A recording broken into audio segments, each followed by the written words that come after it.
السلام علیکم، میرا نام عظیم عادل شیخ ہے اور میں حاضر ہوں اپنے ویلاگ ہیجمنی کے ساتھ۔ تو جناب، آج کل ہر شخص اپنے دماغ میں سوالوں کا ایک انبار لے کے گھوم رہا ہے کہ کیا یہ جنگ مزید جاری رہے گی؟ کیا امریکہ ایران کو نیست و نابود کر دے گا؟ کیا پاکستان اور سعودی عرب امریکہ کے ساتھ مل کر ایران سے جنگ لڑیں گے؟ یہ جو طیارے اور یہ جو بحری جہاز جو امریکہ بھیجے چلے جا رہا ہے ایرانی پانیوں کی طرف، کیا یہ ایران کے پانیوں تک پہنچیں گے یا رستے میں ہی غائب ہو جائیں گے یا واپس چلے جائیں گے؟ کیا ایران پہ کہ جزیرہ خارگ اور اس کی پہاڑیوں پر امریکہ اپنی زمینی فوج اتار دے گا؟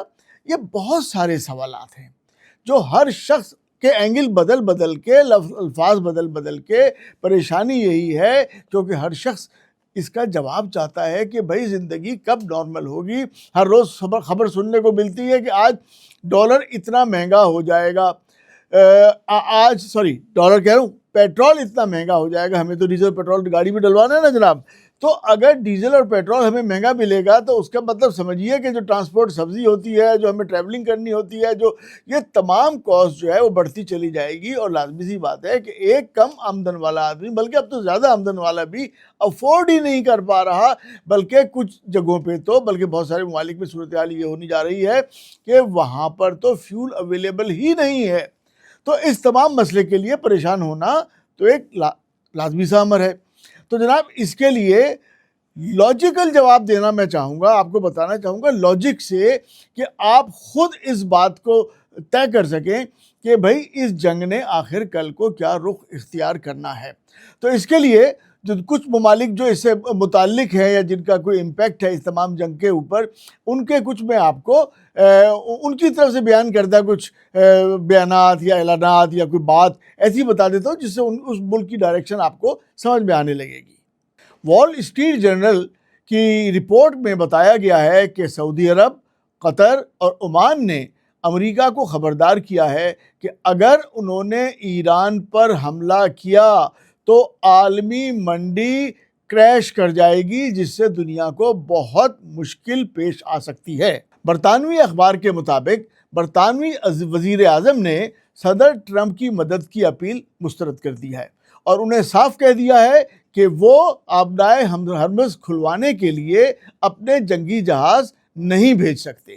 چین کے وزیر خارجہ نے ایرانی وزیر خارجہ عباس عراقچی سے بات کرتے ہوئے کہا ہے کہ چین ایران کی خود مختاری، سیکیورٹی اور جغرافیائی آزادی کو دفاع کرنے میں ایران کی مدد کرے گا۔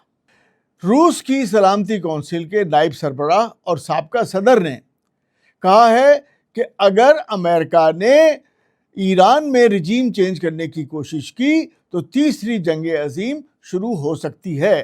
ان الفاظ سے ان کا یہ اندیہ تو سمجھ میں آ رہا ہے کہ اگر امریکہ نے ایران کے ساتھ زیادتی کی تو یقینی طور پہ رشیا بھی بیچ میں کود پڑے گا اور دنیا کی بڑی قوتیں بھی اس جنگ میں شامل ہو جائیں گی۔ یقیناً تبھی تیسری جنگ عظیم شروع ہو سکتی ہے۔ ان بڑے بڑے ملکوں کے ساتھ ساتھ دیگر ممالک نے بھی اپنی اپنی بات کی ہے، لیکن ان ملکوں کے درمیان کیوبا، جس کی اس وقت صورتحال یہ ہے کہ وہاں اس کے پاس وینزویلن آئل آیا کرتا تھا، اور صدر امریکہ کے وینزویلا پر تسلط کے بعد کیوبا کو آئل کی سپلائی بند کر دی گئی ہے، اور وہاں پر اب لکڑی سے چولہا جلا کر کھانا پکایا جا رہا ہے، نہ ان کی ہوائی جہاز میں تیل ہے، نہ ان کی گاڑی میں، نہ ریل میں۔ اس صورتحال میں بھی رہتے ہوئے کیوبن حکومت کہتی ہے ٹرمپ کے دھمکی پر کہ ہم کیوبا پر قبضہ کر لیں گے اس کے جواب میں کہ کیوبن فوج تیار ہے، ہم ہر اس طرح کے حملے کو فیس کرنے کے لیے کیوبن فوج جواب دینے کے لیے تیار ہے۔ اب اندازہ لگائیے کہ صورتحال کیا ہوتی جا رہی ہے۔ ایک طرف رشیا، ایک طرف چائنا، ایک طرف برطانیہ، اور اس کے ساتھ ساتھ کیوبا تک آنکھیں دکھا رہے ہیں امریکہ کو، اور ادھر صدر ٹرمپ کہہ رہے ہیں کہ اگر جن 7 ملکوں سے انہوں نے مدد طلب کی ہے، کہ اگر ان ملکوں نے اسپیشلی یورپین ممالک ان سے جو مدد مانگی ہے، اگر انہوں نے ایران پر حملہ کرنے میں اور آبرائے ہرمز کھلوانے میں امریکہ کا ساتھ نہ دیا تو نیٹو کا حال بہت خراب ہو سکتا ہے۔ ارے بھائی اب نیٹو رہی کہاں؟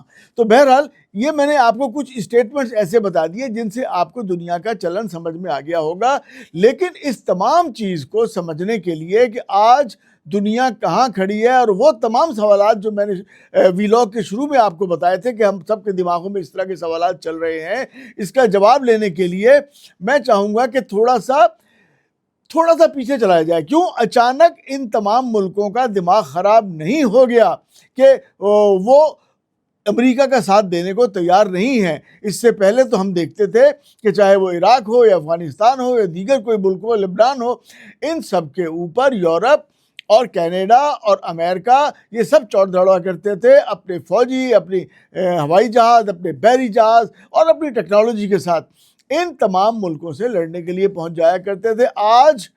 آج میرے خیال میں کوئی 30 دن ہونے جا رہے ہیں، مہینہ ہونے کو آ گیا ہے، اور صدر ٹرمپ کے کہنے کے باوجود، ریکویسٹ کرنے کے باوجود، بار بار ہیلپ مانگنے کے باوجود، کبھی وہ تیار بھی ہو جاتے ہیں درمیان میں کوئی ایک آدھ اسٹیٹمنٹ یورپین ممالک دے بھی دیتے ہیں، جس میں جرمنی اور برطانیہ، فرانس اور یہ تمام ممالک، لیکن اس کے باوجود بھیجتے کوئی جہاز نہیں ہے کوئی لڑنے کے لیے، کچھ نہ فوجی بھیجتے ہیں، نہ کوئی طیارہ بھیجتے ہیں، نہ کوئی اپنا وارشپ بھیجتے ہیں۔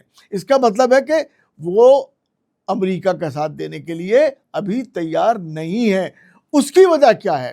اس کی وجہ جاننے کے لیے ہمیں تھوڑا سا پیچھے جانا ہوگا۔ ہمیں جانا ہوگا اس وقت میں، اس دور میں جب 2011 میں 2011 میں NORD اسٹریم 1 یہ وہ رشین گیس لائن تھی، رشین پائپ لائن تھی جو بالٹک سی سے گزر کے رشیا سے ہوتی جرمنی کو کنیکٹ کرتی تھی۔ اب اس کے اندر اراؤنڈ 55 بلین کیوبک فیٹ جو ہے گیس پر ایئر وہاں سے شفٹ ہوا کرتی تھی رشیا سے جرمنی میں، اور جرمنی سے پھر اس کے آگے پورے یورپ میں انہوں نے نیٹ ورک بنایا ہوا تھا۔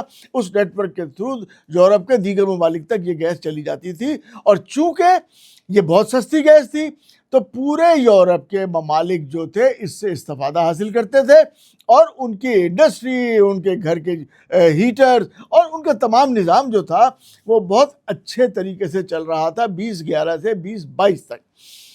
2022 میں اسی طرح کی ایک اور گیس پائپ لائن جس کو نام دیا گیا NORD2 وہ تیار کر لی گئی، لیکن وہ آپریشن میں نہیں آ سکی۔ 11 میں آپریشن میں آ چکی تھی، 22 میں جو بننے والی NORD2 تھی وہ آپریشن میں نہیں آ سکی کہ اسے سبوتاژ کر دیا گیا، وہاں ٹیررزم کا ایکٹ ہو گیا، اور کہنے کو تو جی اس کے اوپر کوئی ریبیلیس گروپ ہیں ان کے یوکرین کے، اور بس ان نون قسم کی ٹیررزم بتا کے اور اس کو ایک سائڈ کر دیا گیا، جبکہ میجورٹی آف یورپین کنٹریز کی دماغ میں یہ ہے، ان کا خیال یہ ہے کہ اس سب کے پیچھے امریکہ ہے۔ کیوں؟ امریکہ کو اس بلاسٹ سے، اس ٹیررزم سے، اس ڈسکنیکشن سے سب سے فائدہ اگر کسی کو ہوا تھا تو وہ امریکہ کو ہوا تھا۔ امریکہ کو فائدہ تو خیر ضرور ہوا، لیکن اس چیپ گیس کی وجہ سے یہاں سے شروع ہوتا ہے پورے یورپ کے زوال کا سفر۔ آج صورتحال یہ ہے کہ یورپ میں انفلیشن 10 سے 12% اوپر چلی گئی ہے، ان امپلائمنٹ آ گئی ہے وہاں پہ بڑے بڑے یونٹ جو تھے جس کے اندر آپ لگا لیجئے کیمیکل کے، اس کے اندر آٹو موبائل کے، اس طرح اور بڑے بڑے انڈسٹریز جو تھیں وہ وہاں پہ بند ہونا شروع ہو گئی۔ کیوں؟ کیونکہ ان کے پاس انرجی سورس جو تھی وہ بہت مہنگی ہو چکی تھی، اور وہ پوری دنیا میں کمپٹیٹیو نہیں رہے تھے، کیونکہ ایک طرف چائنا تھا، چائنا کے پاس تو چیپ انرجی دستیاب تھی، جبکہ یورپ کے پاس جو چیپ انرجی کی سورس تھی اسے بلاسٹ کر دیا گیا، اور اس یورپ کے پاس آف کورس جب انرجی نہیں رہی تو انڈسٹری کہاں سے چلائیں گے، گھروں کا کیسے گرم کریں گے۔ یہ وہ افتاد تھی جو 2011 میں اچانک یورپین کنٹریز کے اوپر آن پڑی، جو کہ رشیا سے چیپ گیس لے رہے تھے۔ یہاں تک تو معاملات ٹھیک تھے, نیٹو بڑا افیکٹو تھا, ساری دنیا نارمل چل رہی تھی, امریکہ کا توتی بول رہا تھا. لیکن جب یہ واقعہ ہوتا ہے تو تب آنکھ کھلنی شروع ہوتی ہے پہلی مرتبہ یورپ کی, کیونکہ اس کے بعد کیا ہوتا ہے کہ یورپ کو اب ضرورت پیش آتی ہے کہ بھئی کہاں سے گیس لیں. تو وہ گیس لینے کی وہ گیس جو لینی پڑی امریکہ سے. امریکہ سے وہ کنورٹ لازمت گیس کو وہ بنائیں گے, اس کو لیکویفائی کریں گے, پھر گیسیفائی کریں گے, وہ شپ کریں گے, یہاں پہ وہاں امریکہ میں لوڈ ہوگی, یورپ میں آف لوڈ ہوگی. یہ ساری کاسٹ آ رہی ہے نا جی. جب یہ کاسٹ آئے گی تو آپ خود امیجن کیجئے کہ ایک جو پائپ لائن سے گیس آتی تھی اور جو امریکہ سے اس طریقے سے گیس آئے گی, اس کی کاسٹ کا کتنا زیادہ فرق ہوگا. ٹھیک ہے, میں تھوڑے سے فگرز آپ کو اس طریقے سے بتا دیتا ہوں کہ کس فگرز میں تھوڑی سی چیزیں میں آپ کو بتا دیتا ہوں. 2021 سے پہلے جب بلاسٹ ہوا تو 10 سے 15 بلین ڈالر پر ایئر کی گیس کی سپلائی ہوتی تھی یورپ کو فرام امریکہ. ٹھیک ہے جی, امریکہ سے 10 سے 15 بلین ڈالر کی گیس جایا کرتی تھی. اور جب 2022 میں 21 کے بعد 2022 سے جو ہے وہ شروع ہو گئی کوئی 60 سے 80 بلین ڈالر. آپ سمجھ سکتے ہیں, تقریباً 4 to 5 ٹائمز ہائی. اب اتنی زیادہ ایکسپورٹ امریکہ سے یورپ کو نیچرل گیس ہونے لگ گئی یا ایل این جی ہونے لگ گئی, یعنی کہ 40 to 60 بلین ڈالر کی ایکسٹرا ان کو کاسٹ آنا شروع ہو گئی یورپ کو. ٹھیک ہو گیا جی. اس طرح یورپ کو اپنی گیس انرجی ریسورس حاصل کرنے میں 700 بلین سے لے کے 1 ٹریلین ڈالر تک ایکسٹرا کاسٹ پے کرنی پڑی. اب اس ایکسٹرا کاسٹ کا امپیکٹ کہیں تو آنا تھا. وہ ایکسٹرا کاسٹ کا امپیکٹ اس طرح سے آیا کہ جب انڈسٹری کو مہنگی انرجی ملنے لگی تو انڈسٹری سلو ہوتی چلی گئی. ایک تو اس کی کاسٹ آف پروڈکشن بڑھ گئی, جو اس کی پروڈکٹس کی کاسٹ تھی وہ زیادہ ہو گئی. جب پروڈکٹ کاسٹ بڑھ گئی تو کمپیٹیٹیو نہیں رہی دنیا کے اندر, تو کیا ہونا پڑے, سیل کم ہو گئی. جب سیلز کم ہو گئی تو آف کورس پروڈکشن بھی سلو ہو گئی, اسی مقدار میں ہونے لگ گئی کہ کم پروڈکشنز ہونے لگ گئی کیونکہ سیل کم ہو رہی تھی. تو اب کیا ہوتا ہے کہ امپلائمنٹ, اب لازمی بات ہے کہ آپ اتنی مقدار میں اتنی تعداد میں لوگوں کو تھوڑی رکھیں گے آپ اپنے پاس امپلائی, آپ کو تھوڑے سے لوگوں کو لے آف کرنا پڑتا ہے. اب لے آف شروع ہو گیا.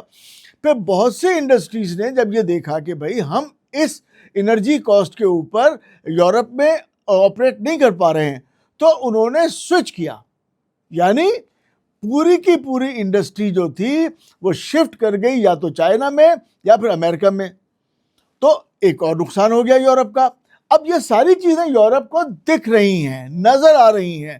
اس کو ایک بات اچھے سے سمجھ میں آ گئی کہ ہمیں ایکسٹرا پیمنٹ بھی کرنی پڑ رہی ہے گیس حاصل کرنے میں, انرجی حاصل کرنے میں, اور ہماری انڈسٹری بھی موو کر کے جا رہی ہے, اور ہماری پبلک جو ہے اس کو بھی ہم اچھے طریقے سے سروسز پرووائڈ نہیں کر پا رہے.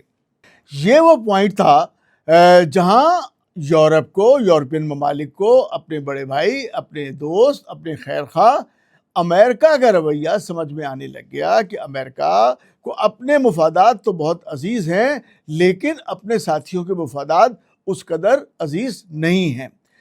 اس پر کریلا نیم چڑھا کے مصداق, اس پر ہوا یوں کہ ٹرمپ صاحب کا یہ نیا دوسرا دور شروع ہو گیا. آنے کے بعد انہوں نے سب سے پہلے اعلان کیا کہ کینیڈا میرا 51واں صوبہ ہے. اب یہ آپ کسی کی آزادی کے اوپر اس طریقے سے اسٹیٹ جب بات کر دیں گے تو بھئی وہ تو کیوبا تک ماننے کو تیار نہیں ہو رہا, یہ تو پھر کینیڈا ہے. تو آپ بتائیے اس کی کس قدر اس کی مخالفت اور اس سے نفرت پیدا ہو سکتی ہے. اچھا, اس سے پہلے کہ وہ ٹرمپ کا دور ہے, ایک چیز میں بیچ میں بتا دوں, اور میں بیچ میں شاید مس کر رہا ہوں, وہ ہے رشیا کے پیسے کو فریز کرنا. جی, فروری 2022 میں جب ایک طرف تو رشیا کے ساتھ یہ عمل کیا گیا, NORD-1 کے ساتھ اس کو بلاسٹ کیا گیا, اور فروری میں رشیا کے کوئی $300 بلین فریز کر لیے. اچھا فریز کرنے میں صرف یو ایس نہیں تھا, یو ایس کے الائز بھی ساتھ تھے, وہی ممالک جو اس وقت تک جن کی آنکھ نہیں کھلی تھی وہ بھی شامل تھے رشیا کے پیسے کو فریز کرنے میں. یعنی کہ اگر رشیا ان ملکوں میں کاروبار کر رہا تھا, رشین لوگ کاروبار کر رہے تھے, تو ٹرسٹ تھا نا, ایک ٹرسٹ تھا. انہیں یہ تھوڑی تھا کہ اگر ہم ان سے کاروبار کریں گے تو ایک وقت میں منع کر دیں گے ہم تو نہیں دے رہے, ہم تو آپ کے پیسے نہیں دیں گے. یہ کھلی بدماشی تھی جو کہ اس وقت تو یورپین ممالک کی سمجھ میں نہیں آئی کہ بھئی یہ کھلی بدماشی ہے, کیونکہ وہ بھی ساتھ تھے کہ اٹس رائٹ. وہ سمجھتے تھے بالکل ٹھیک کیا ہم نے کہ ہمارے ساتھ اگر رشیا لڑ رہا ہے یا اس کی ہمارے ساتھ کسی بات بنتی نہیں ہے, مخالفت ہے, تو ہم اس کے پیسے جو ہے ہم اس کے پیسے روک سکتے ہیں, فریز کر سکتے ہیں یا ہضم کر سکتے ہیں اپنے پاس. تو یہ ایک میموری جو تھی, چاہے وہ خود کرنے والوں میں شامل تھے. اب آگے بات بڑھتی ہے. اب دوسری ایک اور چیز ہے جو یورپین کنٹریز کو, پوری دنیا کو, ناٹ اونلی یورپین کنٹریز, پوری دنیا کو سامنے نظر آ رہی تھی کہ امریکہ جب چاہے جس پر سینکشنز لگا دیتا ہے. سینکشنز کے بارے میں بھی آپ کو اپنے ویلاگز میں بتا چکا ہوں کہ بھئی حقہ پانی بند. کل سے اگر فرض کر لیں کسی الف کنٹری سے تعلقات خراب ہو گئے امریکہ کے, تو جی اب الف سے کوئی بزنس نہیں کرے گا, تو پرائمری سینکشنز آ گئی. اگر اس کو کوئی فرض کر لے اس سے کوئی بزنس کرتا ہے, لینی دینی کرتا ہے, تو جناب اس پہ سیکنڈری سیکشنز بھی لگ سکتی ہے. سیکنڈری کا مطلب کیا, جو شخص اس الف سے جو شخص ڈیل کرے گا اس پر بھی سینکشن لگ جائے گی. یعنی جیسے ایران کا حال آپ نے دیکھا کہ ہم اس سے گیس نہیں لے پاتے ہیں, کیوں؟ ایران کے اوپر سیکنڈری سیکشنز لگی ہوئی ہیں. ہم اگر اس سے ایران سے ڈائریکٹ پیٹرول ڈیزل لیں گے تو آف کورس کروڈ آئل لیں گے تو ہم پر بھی وہ سینکشنز عائد ہو جائیں گے. تو اس ڈر کے ہمارے بالکل پڑوس میں ہونے کے باوجود ہم نہیں لے رہے. تو ان سینکشنز کے معاملات کو بھی پوری دنیا دیکھ رہی تھی اور اس بات سے ڈر رہی تھی کہ بھائی اگر ہم لین دین اور کوئی بھی اگر اس کی حکم بدولی کریں گے, شان میں گستاخی کریں گے, تو ہم پر سینکشنز لگ سکتی ہیں. اب ان پہ کون کون سے ممالک جن کے اوپر مطلب جو نا ایک کلاس کلیدی بہت زبردست والی سینکشنز تھیں, اس میں Russia, Iran, North Korea, Syria, Cuba, Belarus, اس کے بعد جو تھوڑا سا ہلکی کہہ لیں اس میں چائنا, ترکی, لیبیا, صومالیہ, یہ وہ کنٹریز تھیں جن کے اوپر ڈفرینٹ سیکشنز کے حساب سے لگی تھی. مطلب ٹوٹل سینکشن نہیں لگی, لیکن بہرحال سینکشنز تو ان پر لگی ہوئی تھی. اب آتا ہے مطلب یہ رویے ساری دنیا دیکھ رہی ہے امریکہ کے.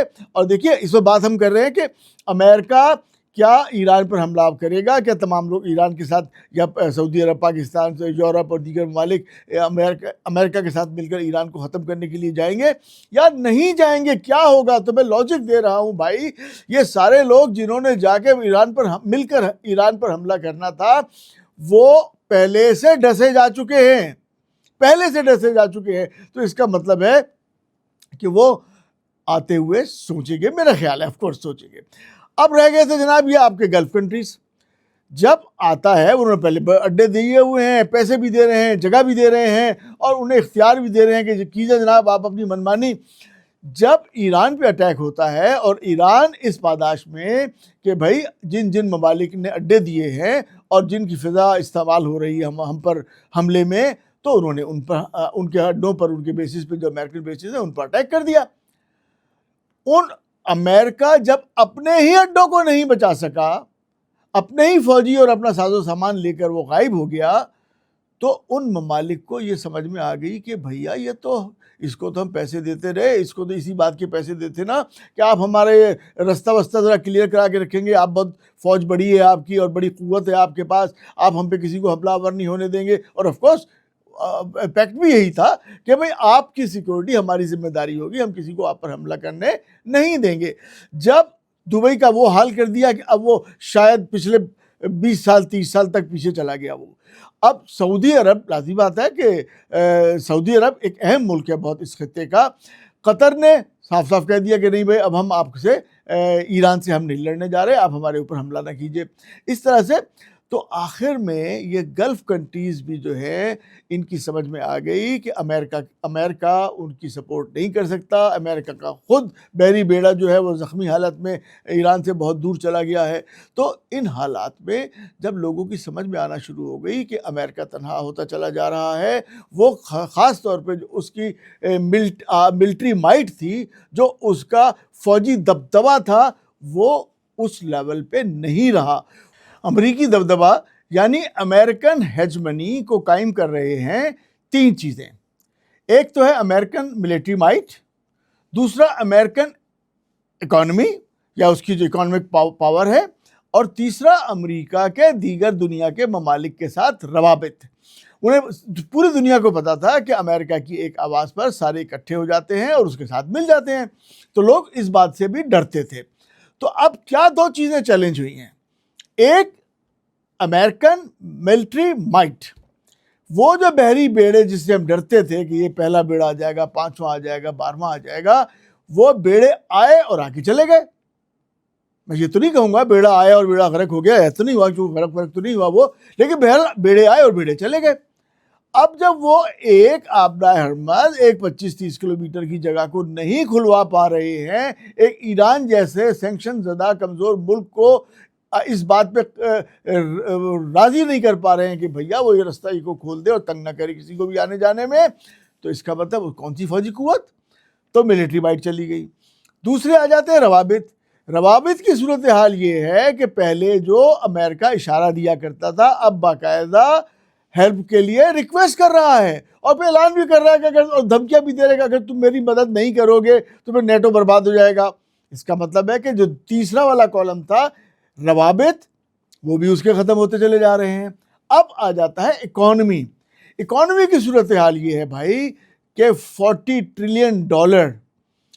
ٹریلین جو ہے اس کا ڈیٹ ہے, اس کا قرضہ ہے. اس کی جو جی ڈی پی ہے وہ شاید $38 ٹریلین ہے, جو کہ, اور جو قرضہ ہے 1.30% ٹائمز ہے. ٹھیک ہے, تو اب بتائیے جس پر اتنا قرضہ ہو, پھر اب ایک بات جو میں اکثر آپ سے کہتا ہوں کہ American dollar is not backed by gold, American dollar is backed by American hegemony.